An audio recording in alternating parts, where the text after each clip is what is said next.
유명한 희극 배우 찰리 채플린은 이렇게 말했습니다. 인생은 가까이서 보면 비극이지만 멀리서 보면 희극이다 그랬습니다.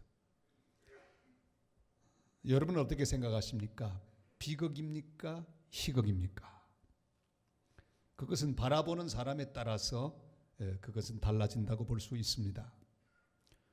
우리나라 대중가요의 최초의 히트곡은 1925년 최초의 유학파 여성이었던 윤심덕이 지어서 부른 사의 찬미입니다.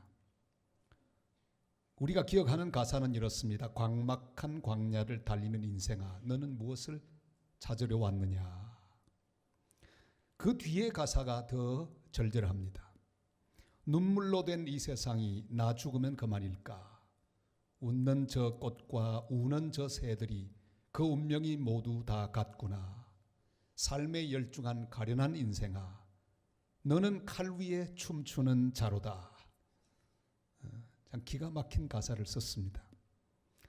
그는 이 노래를 일본에서 취입하고 돌아오는 길에 현해탄에서 호남의 부자였던 김우진과 함께 몸을 던져서 죽음을 택했습니다. 그에게 보이는 인생은 살 가치가 없고 허무하고 그저 죽는 것이 제일 현명한 선택이라고 생각했기에 그는 그렇게 몸을 던졌습니다. 오늘의 말씀을 기록한 에스겔 선지자는 기원전 6세기 남한국 유다의 선지자였습니다.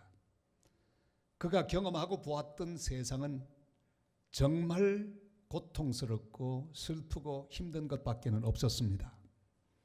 조국이 망하는 것을 지켜보지 않으면 안 됐습니다. 바벨론의 포로로 잡혀갔습니다. 암담한 세월을 보내었습니다. 그야말로 비극이었습니다. 그러나 그에게는 하나님이 주신 사명이 있었습니다. 그것은 바로 하나님의 백성들에게 하나님의 심판을 말씀하고 또한 하나님이 다시금 회복시키는 은혜를 선포하는 그 귀한 사실, 이것이 그의 사명이었습니다. 그 인생에 있어서 비극인지 희극인지를 분별하는 건 중요하지 않았습니다. 더 중요한 것은 던져진 그 상황 가운데서 하나님이 맡긴 일을 하는 것, 다른 말로 말하면 사명을 감당하는 것이 중요했습니다. 주님이 살게 하시고 보게 하시는 그 백성을 끌어안고 그들의 죄악을 담당하며 사는 것, 이것이 그의 사명이었습니다. 주님 말씀합니다. 죄악을 담당하라. 우리 4절 말씀을 같이 읽겠습니다. 너는 또 왼쪽으로 누워 이스라엘 족속의 죄악을 짊어지되 네가 눕는 날수대로 그 죄악을 담당할지니라. 아멘. 하나님은 에스겔에게 아주 극적인 효과를 주기 위하여 눕는 방법을 가르쳐 주셨습니다. 먼저는 왼쪽으로 누워서 그 방향으로 보이는 북왕국 이스라엘의 죄를 기억하고 기도하면서 390일을 채우라 명령하셨습니다. 하나님의 말씀에 불순종함으로 이스라엘이 남북으로 나누어지죠. 북왕국 이스라엘이 건국되고 멸망하고 예루살렘으로 귀환할 때까지의 기간을 의미합니다. 그 다음으로 오른쪽으로 누워서 유다 족속의 죄를 담당하며 40일을 채우라고 말씀했습니다. 그러니까 남한국 유다는 주전 586년 망합니다. 그 망하는 날부터 시작해서 예루살렘 1차 귀환까지의 기간, 그것이 바로 40일로 그렇게 상징됩니다. 하루를 1년으로 하면 그들은 430년 만에 다시 돌아왔습니다. 그것을 지금 이 에스겔에게 말씀하고 있는 그런 내용입니다. 북이스라엘의 고통이 훨씬 더 길었던 것은 북왕국이 훨씬 더 하나님 앞에 많은 죄를 지었기 때문입니다. 우상을 섬기고 불순종하는 죄를 그들은 서슴지 않고 지었습니다. 그러나 남왕국 유다는 좋은 임금들이 많았습니다. 히스기야나 여호사밧, 므낫세 같은 왕들을 통해 회개하고 갱신했기에 그 기간을 비교적 짧게 하신 것을 보여줍니다. 그러나 중요한 사실은 이 모든 것을 끌어안고 담당하며 기도하는 한 사람, 에스겔이 있었다는 사실입니다. 오늘 이 복잡하고 어려운 시대를 사는 우리 그리스도인들의 사명이 바로 여기에 있습니다. 우리는 북쪽을 끌어안고 기도해야 합니다. 저 북한을 끌어안고 그들을 위하여 중보하며 그들의 죄를 담당하며 기도해야 합니다. 남쪽을 끌어안고 기도해야 합니다. 내가 사랑하는 사람, 나의 친구, 나의 이웃들을 위하여 우리는 기도해야 합니다. 나에게 상처를 준 사람도, 나에게 잘못한 사람도 끌어안고 담당하며 기도해야 합니다. 여러분, 밤에 주무실 때 어떻게 주무십니까? 보통 한 3가지로 잠을 자지요. 똑바로 자는 사람이 있고, 왼쪽으로 누워 자기를 좋아하는 사람이 있고, 오른쪽으로 눕기를 좋아하는 사람이 있습니다. 똑바로 자다가 왼쪽으로 돌렸다가 오른쪽으로 돌리는 게 계속 반복되죠. 오늘 잘 주무시는 방법을 제가 가르쳐 드리겠습니다. 똑바로 누우셨을 때는 하나님을 바라보고, 하나님 찬양합니다, 감사합니다, 주님이 저의 목자가 되신 것을 찬양합니다 하고 하나님께 기도하시기를 바랍니다. 왼쪽으로 누울 때는 나에게 잘못한 사람, 나에게 고통을 준 사람, 저 북쪽에 있는 김정은 정권, 이 모든 민족의 고통들을 바라보며 그것을 위하여 기도하시기를 바랍니다. 주여, 저들을 용서해 주시옵소서. 또 너무 오래 기도하시다가 잠을 깨버리면 곤란하니까 그저 주무실 때까지 그렇게 기도하시기를 바랍니다. 혹 오른쪽으로 돌리게 된다면 에스겔이 기도한 그대로, 하나님 말씀하신 그대로 우리 나라를 위한 기도, 내 가족을 위한 기도, 또한 내 사랑하는 사람들을 위한 기도, 교회를 위한 기도를 그렇게 하시기를 바랍니다. 이것을 이름하여 에스겔식 기도라, 제가 그렇게 한번 명명해 보았습니다. 우리는 하나님 앞에 북쪽을 안고 기도하고 남쪽을 보고 또 남쪽의 모든 것들을 가슴에 안고 기도해야 합니다. 좋은 사람을 위해서도 기도해야 되지만 나의 걸림돌이 되는 나의 원수들을 위하여도 용서하며 중보하며 안고 기도해야 합니다. 어떤 사람이 아들과 함께 길을 가다가 돌뿌리에 걸려 넘어지고 말았습니다. 일어나서 너무 화가 나서 돌뿌리를 발로 걷어찼습니다. 돌뿌리 발로 걷어차면 어떻게 될까요? 자기 발만 아프죠. 발이 아팠습니다. 화가 났습니다. 그래서 이번에는 돌을 뽑아버리려고 잡아 흔들기 시작했습니다. 아무리 흔들어도 돌은 뽑히지 않습니다. 그러자 바라보고 있던 아들이 이렇게 말합니다. 아빠, 그거 빼려고 애쓰지 말고 아예 흙으로 덮어버려요. 그 말을 듣고 아버지는 옆에 있는 흙으로 돌을 덮었습니다. 얼마 후에 돌은 덮였고 안전한 길로 변했습니다. 사랑하는 여러분, 누구의 잘못인가를 너무 따지지 마시기를 바랍니다. 누구 때문인가 자꾸만 밝히지 마시기를 바랍니다. 자꾸만 캘려고 하지 마시기를 바랍니다. 화가 난다고 보복하거나 발로 차지 마시기를 바랍니다. 그 돌뿌리를 아예 내가 담당해 버려야 합니다. 기도로 덮고 사랑으로 덮는 이런 관용이 우리에게 필요합니다. 걸려 넘어진 사람 나 하나로 충분합니다. 주님 말씀합니다. 네가 담당하라. 또 다른 사람이 넘어지지 않도록 덮어버려야 합니다. 이것이 이 시대를 사는 그리스도인들이 마땅히 묵상해야 할 내용이 됩니다. 소돔성이 그 죄로 말미암아 망하려 할 때 하나님은 귀한 사람 한 사람을 세웠습니다. 바로 아브라함입니다. 아브라함은 하나님 앞에 섰습니다. 그리고 소돔성의 모든 죄를 담당하고 하나님께 중보하며 기도하기 시작했습니다. 그는 소돔성의 죄를 누구보다 잘 알고 있었습니다. 소돔 때문에 피해도 많이 보았습니다. 마음도 많이 아팠습니다. 그러나 그는 소돔을 담당하며 기도합니다. 하나님, 이 성에 하나님을 사랑하는 자 50명만 있으면 어떡하겠습니까? 내가 50명 때문에 구원하겠다. 그러면 5명 뺀 45명이면, 40명이면, 30명이면 어쩌겠습니까? 20명이라면 10명이라면 주님 어떡하겠습니까? 10명밖에 없어도 내가 이 성을 망하지 않게 하겠노라. 여러분, 소돔성의 죄악을 담당하고 있던 아브라함의 기도가 계속되는 동안 소돔성은 보존되었습니다. 이것이 중요합니다. 우리의 사명입니다. 우리는 이 땅에 살며 흉한 소식을 듣습니다. 답답한 소식을 듣습니다. 오늘 새벽에도 포항에서 4.6도의 지진이 일어났습니다. 여러분, 부산도 흔들리는 거 느끼셨습니까? 많은 분들이 지진과 함께 오늘 잠을 깨셨던 그런 분들이 계실 것입니다. 흉한 소식이 들려옵니다. 뉴스에 가슴 아픈 뉴스들이 자꾸만 등장합니다. 어떻게 하면 좋겠습니까? 절망하거나 원망하거나 불평하거나 낙심하면 안 됩니다. 주님의 사람들은 마땅히 그 모든 것들을 가슴에 안고 담당하며 그 속에서 기도의 제목을 발견하고 하나님 앞에 기도하는 사람이 되어야 할 것입니다. 지진이 일어난 소식을 보고는 기도해야 합니다. 주님, 이 지진이 우리 한민족 전체를 깨우는 하나님의 은혜의 노크 소리가 되게 하옵소서. 다 회개하고 주님 앞으로 돌아오는 은혜가 있게 하옵소서. 사랑하는 여러분, 하나님 앞에 나아가 간절히 기도하고 그 모든 문제들을 마치 나의 문제인 것처럼 가슴에 부여안고 간구하고 중보하는 이 시대 에스겔 같은 사람들로 든든히 서는 하나님 은혜가 함께 하시기를 바랍니다.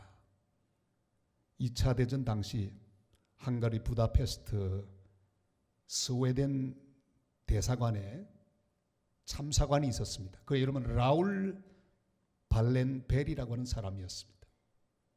그는 발악하는 나치를 바라보며 너무너무 가슴이 아팠습니다. 할 수 있는 것이 하나도 없었습니다. 분통이 터졌습니다. 그러나 그가 할 수 있는 부분이 있다는 사실을 알았습니다. 속절없이 죽어가고 넘어가는 유태인들을 구원하기로 마음을 먹었습니다. 그가 할 수 있는 것은 비자를 발급하는 일이었습니다. 무려 2만 명의 유대인들에게 비자를 발급하여 그들의 생명을 구하게 했습니다. 그리고 독일 장교와 협상해서 7만 명의 유대인들이 수용소로 수감되지 않도록 잘 협상을 하고 그들을 구했습니다. 그 후에 그는 부다페스트에 진입한 소련군에게 체포당하고 감옥에서 심장마비로 죽었습니다. 역사는 그를 스웨덴의 쉰들러라고 부릅니다. 여러분, 아무리 답답하고 힘든 상황이지만 하나님이 나를 통해 하실 일이 분명히 그 현장에 있습니다. 내가 담당할 사람이 있습니다. 내가 구원할 사람이 있습니다. 내가 힘써서 도울 사람이 반드시 있습니다. 내가 할 일이 있습니다. 그 일을 하는 것을 우리는 사명이라고 부릅니다.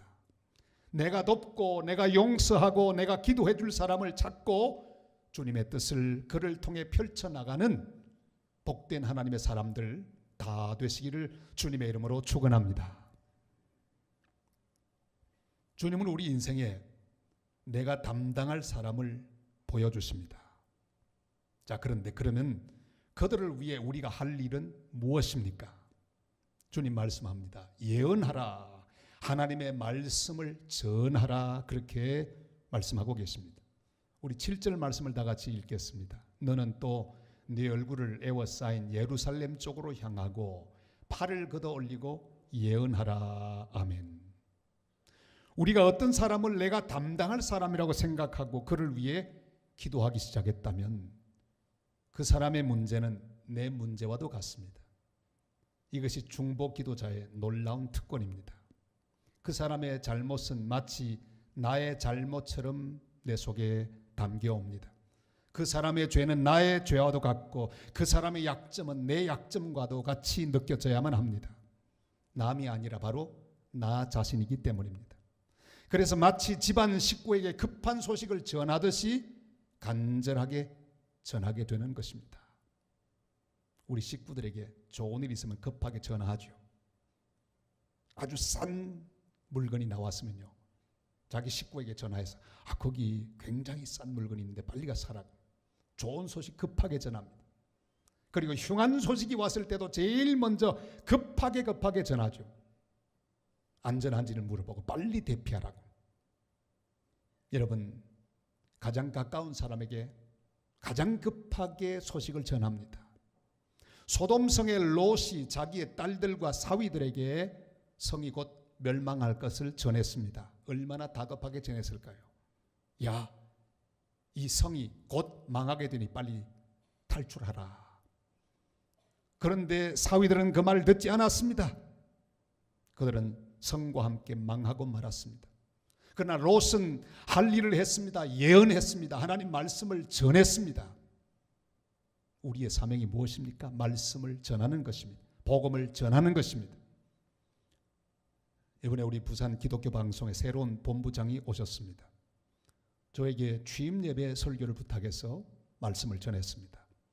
그 이후에 이분이 취임 인사를 하는데 제 평생에 들어보지 못한 아주 귀중한 인사를 하셨습니다. 여러분, 저는 사회부, 정치부 기자로서 오랫동안 여러 곳을 출입했습니다.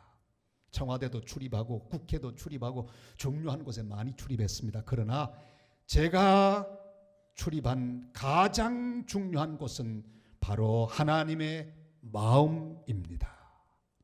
날마다 저는 주님의 마음을 출입하는 사람이 되기를 원합니다. 그래서 주님의 뜻을 알고 그 주님의 마음을 세상에 전하는 그런 사람이 되겠습니다.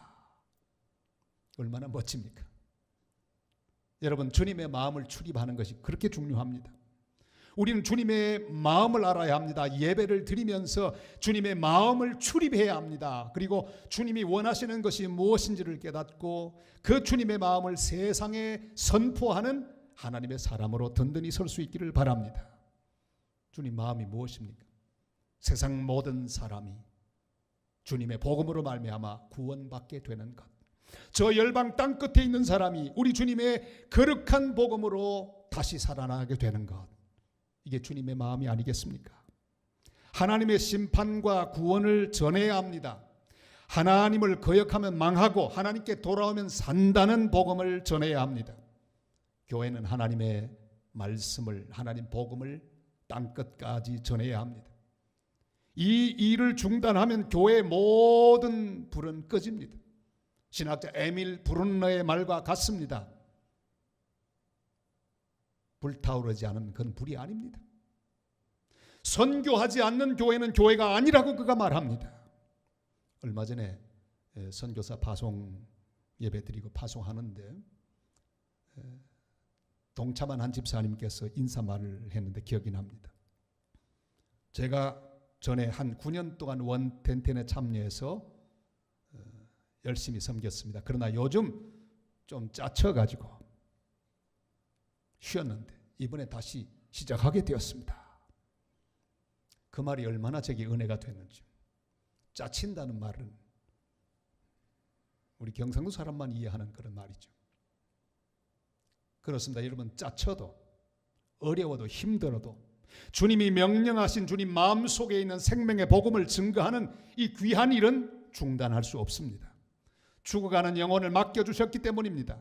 가까이에 복음을 전하고 멀리 땅끝까지 계속해서 복음을 증거하는 복된 성도, 또한 복된 교회가 되시기를 주님의 이름으로 부탁을 드립니다. 하나님 우리에게 남과 북, 백두에서 한라까지 땅끝까지 복음을 전하는 귀중한 사명을 우리에게 주셨습니다. 이 귀한 사명을 위해 우리를 은혜의 줄로 동여매어 주실 것이라고 말씀하십니다.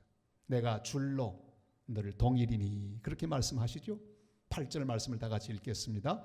내가 줄로 너를 동이리니 내가 애워싸는 날이 끝나기까지 몸을 이리저리 돌리지 못하리라. 아멘. 이것은 상징적인 표현입니다.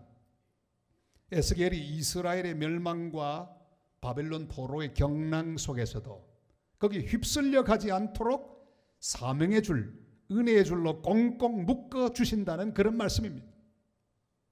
그 일을 잘 감당하도록 그를 사명의 줄로 묶어서, 은혜의 줄로 묶어서 끝까지 상황은 변하고 환경이 변할지라도 주님 일 계속하도록 붙잡아 주실 것이라고 하는 말씀입니다. 우리 인생에는 별의별 일이 다 생깁니다. 억울한 일을 당합니다.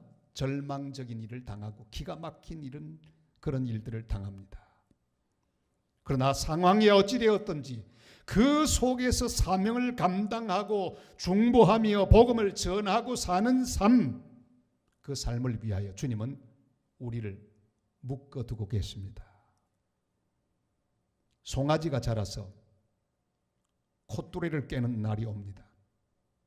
송아지는 아무런 가치가 없습니다. 그러나 콧뚜레를 꿰는 그 순간부터 이 송아지를 송아지라 부르지 않고 소라고 부릅니다. 그때부터 유용한 소가 됩니다. 주인이 끄는 대로 옮겨가기 때문입니다. 콧뚜레 없이는 송아지가 소가 될 수 없습니다.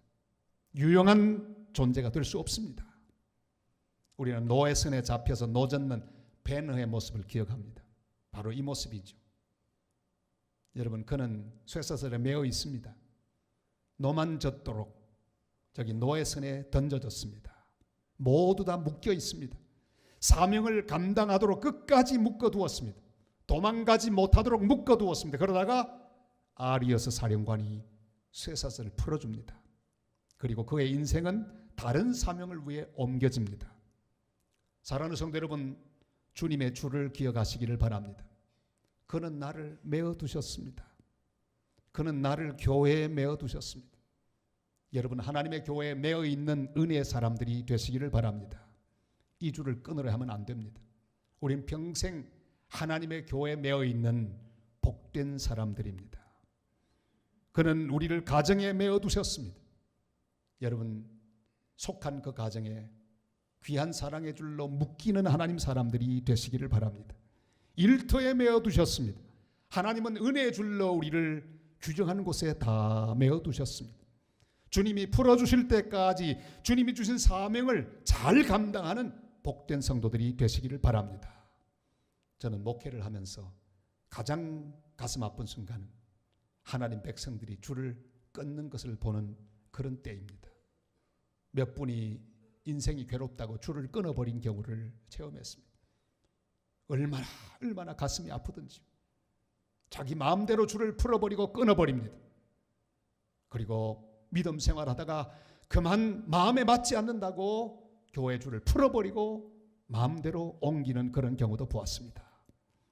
사랑하는 여러분, 주님이 메어두신 그곳, 하나님의 교회, 여러분이 속해 있는 가정, 나의 일터, 주님이 사명을 주어 맡겨두신 그곳에서 끝까지 주의 은혜의 줄에 붙들려 사명을 잘 감당하는 하나님 사람들이 되시기를 바랍니다. 선교 역사 가운데 중요한 프로젝트가 있습니다. 아우카 프로젝트라고 하는 계획이 있습니다. 에콰도르의 아우카족에게 복음을 전하기 위한 계획이었습니다. 이 계획은 1955년 실행되기 시작했습니다. 항공선교사였던 네이트라고 하는 선교사, 그는 4명의 친구와 함께 아우카족이 사는 마을로 갔습니다. 마을 입구에서 던지는 창에 찔려 그들은 모두 죽었습니다. 바로 이 아우카 프로젝트가 무산되는 그런 현장이었습니다. 그러나 3년 뒤 1958년 순교한 네이트의 여동생 레이첼, 그리고 순교했던 엘리오 선교사의 부인 엘리자베스가 아우카 말을 다 배우고 마을로 들어왔습니다. 9년 동안 그 마을에 같이 삽니다. 그리고 그 말을 배우고 문자를 만들어 하나님의 말씀 성경을 번역했습니다. 그리고 그 마을을 위하여 활주로를 건설했습니다. 열심으로 개인 전도를 하는 가운데 선교사들을 죽였던 6명의 원주민들을 다 주님 앞으로 인도했습니다. 그들은 예수를 믿게 되었습니다. 왜 그때 선교사님들을 죽였다고 물었더니 자기들을 잡아먹을까 봐 겁이 나서 죽였다고 그렇게 말을 했습니다. 그 가운데 키모라고 하는 사람은 목사가 되었습니다. 바로 그들이 선교사들을 죽인 그 장소인 밤비치에 모여 선교사, 그들이 죽인 선교사, 그들의 자녀였던 스티브와 캐시 세인트 두 사람에게, 그들을 죽인 그 원주민 목사가 된 키모가 직접 직접 세례를 베풀었어요. 이 얼마나 놀라운 사건입니까? 여러분, 하나님의 위대한 프로젝트, 아우카 프로젝트는 안 될 것처럼 보였지만 기어이 완성되고 말았습니다. 살아계신 하나님은 세상을 구원할 계획을 세우고 계십니다. 우리 인생을 위한 계획을 다 세워놓고 계십니다. 이 일이 이루기까지 쉬지 아니할 것입니다. 주의 은혜의 줄로 우리를 묶어서 기어이 하나님의 계획을 이루는 거룩한 현장에 우리를 사용하여 주실 것입니다. 이를 위하여 주님은 우리를 은혜의 줄로 묶어 놓으셨습니다. 이 줄로 우리를 끝까지 인도하여 주실 것입니다. 사랑하는 여러분, 줄을 끊으려 하지 마십시오. 이 줄이 나를 이끌어 인도하실 때 저항하지 마시기를 바랍니다. 한 걸음씩 나아가십시오. 아우카 프로젝트만 있는 것이 아닙니다. 우리 개인의 프로젝트가 있습니다. 하나님에 의하여 준비된 계획들이 있습니다. 그가 이끄실 것입니다. 우리 교회를 위한 산성 프로젝트가 하나님의 손에 이미 세워져 있습니다. 주님이 이끄실 것입니다. 우리 나라를 위한 대한민국 프로젝트가 주님의 손에 의하여 세워져 있습니다. 주님이 정한 시간에 주님의 방법대로 평화 통일 이루어 주실 하나님 우리는 믿습니다. 주님이 정한 시간에 이루어질 것입니다. 그리고 마지막 때 주님께 쓰임 받는 선교 국가가 될 것입니다. 주님 우리를 향해 말씀합니다. 네가 담당하라. 북쪽도 내 담당이요 남쪽도 내 담당입니다. 내 원수도 내 담당이요 나를 공격하는 자도 내 담당입니다. 시련도 어려운 여건도 네가 담당하라 말씀하십니다. 열방도 우리의 담당입니다. 이들에게 예언하고 복음을 전해야 합니다. 주님의 사랑을 전해야 합니다. 하나님 마음을 전해야 합니다. 용서와 화해를 전해야 합니다. 이를 위해서 주님의 사랑의 줄에 묶여 있음을 기억하고 기쁨으로 에스겔처럼 주님의 인도를 따라가서 주님의 뜻을 이루어 드리는 복된 하나님의 백성들, 하나님의 교회가 되시기를 주님의 이름으로 축원합니다.